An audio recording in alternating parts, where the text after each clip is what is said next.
গজু হাতি তার প্রিয় লাল রঙের চকচকে পাথরটা খুঁজছে। উমা, কোথায় গেল পাথরটা? এই তো এখানেই রেখেছিলাম। ইস! গজু নিজের কান নাড়িয়ে এইদিক ওদিক দেখছে। হঠাৎ দেখল একটা পিচ্চি কাঠবেড়ালি পাথরটা নিয়ে ভোঁ দৌড় দিল। আরে থামো থামো, ওটা তো আমার! কাঠবেড়ালিটা একটা পুরনো আম গাছের কোটরে ঢুকে গেল। গজুও পিছু পিছু মাথা বলিয়ে দিল, আর হুস! এক নিমেষে গজু পৌঁছে গেল এক অদ্ভুত জায়গায়। সেখানে সবকিছু ছোট ছোট, গাছগুলো ঘাসের মতো, আর নদীটা ঠিক যেন একটা সরু নালা। ওরে বাবা! গজু দেখল সে এখন কাঠবেড়ালিদের রাজ্যে। কিন্তু গজু তো বিশাল বড়। বাপরে!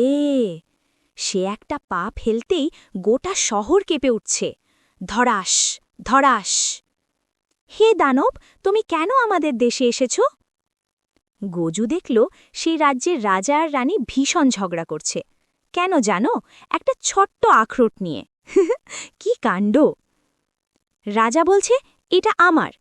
আর রানী বলছে, না, এটা আমার।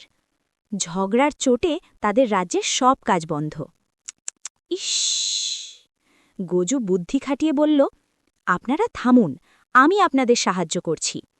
গজু তার লম্বা সুর দিয়ে এক টানে বনের উঁচুতে থাকা সব বড় বড় আখরোট পেড়ে দিল। ধপ্পাস ধপ্পাস! এত খাবার দেখে রাজা আর রানী তো অবাক। ওমা! তাদের ঝগড়া মিটে গেল, আর তারা আবার বন্ধু হয়ে গেল। রাজা খুশি হয়ে গজুর সেই লাল পাথরটা ফিরিয়ে দিল। পিচ্চি কাঠবেড়ালিরা গজুর সুরে চড়ে দোল খেলল। গজু বলল, বন্ধুরা, ঝগড়া না করে মিলেমিশে থাকলেই অনেক বড় কাজ করা যায়। ম্যাজিক্যাল টোনে রাজা তার জাদুর লাঠি দিয়ে আবার একটা সুড়ঙ্গ তৈরি করল। গজু সুড়ঙ্গে পা দিল, আর পফ! সে আবার নিজের বনের বড় বড় গাছের নিচে ফিরে এলো। দেখলে তো বন্ধুরা, গজু হাতি কত বড় হয়েও পিচ্চি বন্ধুদের সাথে মিলেমিশে কাজ করল। আমাদেরও কিন্তু সবার সাথে মিলেমিশে থাকা উচিত। ঝগড়া করলে কোনো লাভ হয় না।